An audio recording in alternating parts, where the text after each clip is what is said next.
Hello, good morning बच्चों। मैंने अगले वीडियो में स्टैंडर्ड 7 में सर्वनाम आपको सिखाया था। तो सर्वनाम किसे कहते हैं? तो संज्ञा के स्थान पर प्रयोग करने वाला शब्द को सर्वनाम कहते हैं।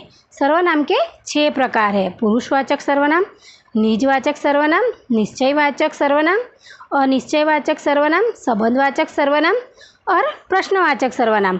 ये 6 सर्वनाम है। उनमें से मैंने आपको सिखाए थे पुरुषवाचक सर्वनाम, उसमें है उत्तम पुरुष, मध्यम पुरुष और अन्य पुरुष। और दूसरा है निजवाचक सर्वनाम। मैंने आपको ये 2 सर्वनाम बच्चों सिखाए थे। आज मैं आपको सिखाने जा रही हूँ तीसरा सर्वनाम, और वो है निश्चयवाचक सर्वनाम। तो निश्चयवाचक सर्वनाम किसे कहते हैं? हम एग्जाम्पल देखते हैं। वह मेरा पड़ोसी है, वह बहादुर आदमी है। तो वह मेरा पड़ोसी है, तो ये मेरा ही पड़ोसी है, दूसरे का पड़ोसी नहीं है, मेरे पास ही रहता है। वह बहादुर लड़का है, तो वह लड़का जिसको आप कह रहे हो वो बहादुर है, उसके बारे में ही बात कर रहे हो।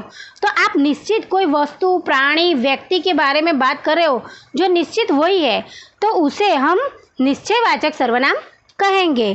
तो जिस सर्वनाम के द्वारा पास या दूरी की किसी वस्तु या व्यक्ति का निश्चय रूप दिया गया हो उसे निश्चयवाचक सर्वनाम कहते हैं। आप अगर मम्मी को बोलोगे, मम्मी आज मेरा फ्रेंड अशोक घर पे आने वाला है, तो मम्मी को पता चल जाएगा कि अशोक ही आने वाला है, तो वो निश्चित है कि अशोक ही आएगा। पर अगर आप मम्मी को बोलोगे, मम्मी मेरा मित्र घर आने वाला है, तो मित्र तो आपके बहुत सारे हैं, उसमें से कोई भी आ सकता है, तो वो निश्चित नहीं हुआ। समझ में आया बच्चों? अब है चौथा सर्वनाम, अनिश्चयवाचक सर्वनाम। तो जिसमें हम एग्जाम्पल पहले देखते हैं। दरवाजे पर कोई खड़ा है, पता नहीं यह किसकी किताब है। तो दरवाजे पे कोई खड़ा है, कौन खड़ा है वो आपको पता नहीं है, होगा कोई, आपको कोई पता नहीं है कि ये कौन खड़ा है। पता नहीं ये किसकी किताब है, किताब है सही, पर वो किसकी है वो आपको पता नहीं है। यानी हमें इस दो वाक्य में पता नहीं है कि ये कौन है, किसकी किताब है। तो जो सर्वनाम निश्चित नहीं होता है उसे अनिश्चित सर्वनाम कहते हैं। इस वाक्य में सर्वनाम किसी निश्चित व्यक्ति या वस्तु का बोध नहीं कराते हैं, इसे अनिश्चित वाक्य सर्वनाम कहते हैं। हम इन दोनों की एक्सरसाइज देखते हैं बच्चों। पेड़ के नीचे कोई खड़ा है, तो इसमें कौन सा सर्वनाम है? कोई खड़ा है, पता नहीं हमको कौन खड़ा है, तो ये अनिश्चित सर्वनाम होगा। यह शिवाजी का किला है, किसका किला है? शिवाजी का। ये हमको पता है कि शिवाजी का किला है, तो ये सर्वनाम निश्चित सर्वनाम हुआ। वह श्याम का मित्र है, मित्र है किसका है? श्याम का, ये भी निश्चित है, तो ये निश्चितवाचक सर्वनाम है। पता नहीं यह संदूक किसका है, हमें पता नहीं, संदूक है सही पर किसका है, तो ये अनिश्चित सर्वनाम हुआ। लड़का कुछ खाना चाहता है, लड़का खाना चाहता है पर क्या खाना चाहता है वो पता नहीं है, तो यह अनिश्चित सर्वनाम हुआ। अब है 5वां सर्वनाम बच्चों, संबंधवाचक सर्वनाम।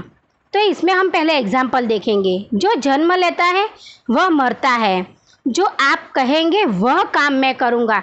इसमें क्या है? 2 वाक्य है, वो जुड़े हुए एक दूसरे के साथ, उनका संबंध है। जो जन्म लेता है वो मरता है, तो 2 वाक्य में परस्पर संबंध है। जो आप कहोगे वह काम मैं करूँगा, तो ये दोनों वाक्यों में एक दूसरे के साथ दोनों वाक्य जुड़े हुए हैं, तो परस्पर संबंध दर्शाते हैं। वाक्य में आए गए 2 सर्वनाम जो एक दूसरे से संबंध रखते हैं, इसे संबंधवाचक सर्वनाम कहते हैं। तो जो और वह, ये एक दूसरे के साथ संबंध रखते हैं, जो और वह। तो 2 सर्वनाम जो एक दूसरे के साथ संबंध रखते हैं उसे संबंधवाचक सर्वनाम कहते हैं। और छठा है प्रश्नवाचक। तो हम एग्जाम्पल देखेंगे बच्चों। तुमने उसे क्या दिया, पहला इनाम किसे मिला।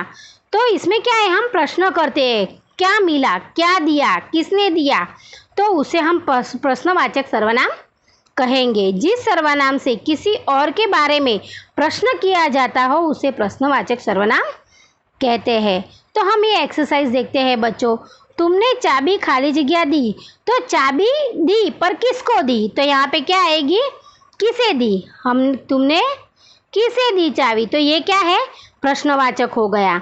यह प्रश्न खाली जगह हल करेगा, तो ये प्रश्न कौन हल करेगा, तो ये भी हम प्रश्न कर रहे हैं, तो ये प्रश्नवाचक हुआ। यह मिठाई खाली जगह ने भेजी है, तो किसने भेजी है, तो किसने भेजी है। यह तस्वीर खाली जगह है, तो ये तस्वीर किसकी है।